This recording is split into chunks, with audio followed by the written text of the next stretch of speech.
episode 10 of the Conscious Call Out. I am Tomasa Pinlack, the self-care queen. And I want you to know that I love helping holistic entrepreneurs create wealth in their businesses that they want and deserve without compromising their health. I can't stand it when I see a holistic entrepreneur run themselves in the ground when their whole world is about health and wellness for others, but they can't seem to do it for themselves. So what I do is I get them out of that vicious cycle and I help them have it all, health and wealth. And today I'm going to be picking up where we left off last week with the conscious sellout. We're back on wealth again, and there's going to be a couple episodes about this, because I'm going to be totally transparent with you, launch my whole new sales program. I'm going to teach you what I know about sales and what I've used over the years. I mean, I'm a veteran at it, I would consider it. And even though I'm a veteran at it, I'm still learning. And I learned from the big boys, as I told you last week on last week's video, from the big giants like HP and Motorola, and which is now Intel, we used to be Wind River. I want to get down to the nuts and bolts of selling and looking at things internally. And that's what I really love to do with folks, because it all comes back to integrity. And if you ever think about sales, you want to buy from someone who is in integrity. I want to dig deeper and talk about trust. I'm going to do it in a very indirect way, but kind of direct for you. And you might kind of take a step back and go, I'm not so sure about this, Tomasa, because sometimes we don't want to look at our stuff. So today's episode is about conscious collusion.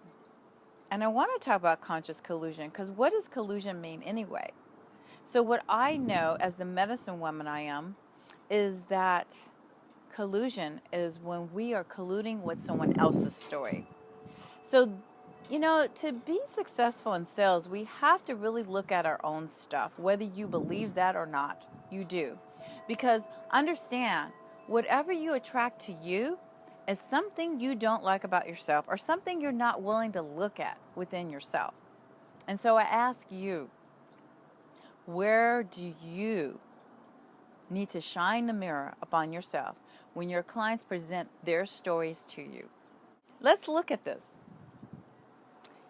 Often enough, clients tell us they can't afford it. Sometimes that's one of the objections we might say, or one of the concerns we have to dance around when clients say they can't afford it.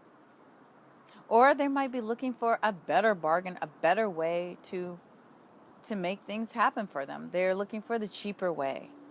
And so I ask you, where in your life do you look for a cheaper way to buy things, a less expensive way? Instead of it making it convenient for you and the person in front of you who you know can solve your problem, where do you stop in your tracks and go, I bet you I can get this cheaper somewhere else, or find somebody else to do it less expensive for me? So I ask you, when you're selling and you get the rejection, the big R, where are you mimicking the same thing that your potential client is doing to you? Because if you don't want that done to you, then don't do it to someone else. And so it's the mirror. It comes back to us. It's karma. Everything is energy, and energy is always conserved. And what we put out comes back to us tenfold. And this is me, the medicine woman at 5, calling you out to do your inner work. Namaste.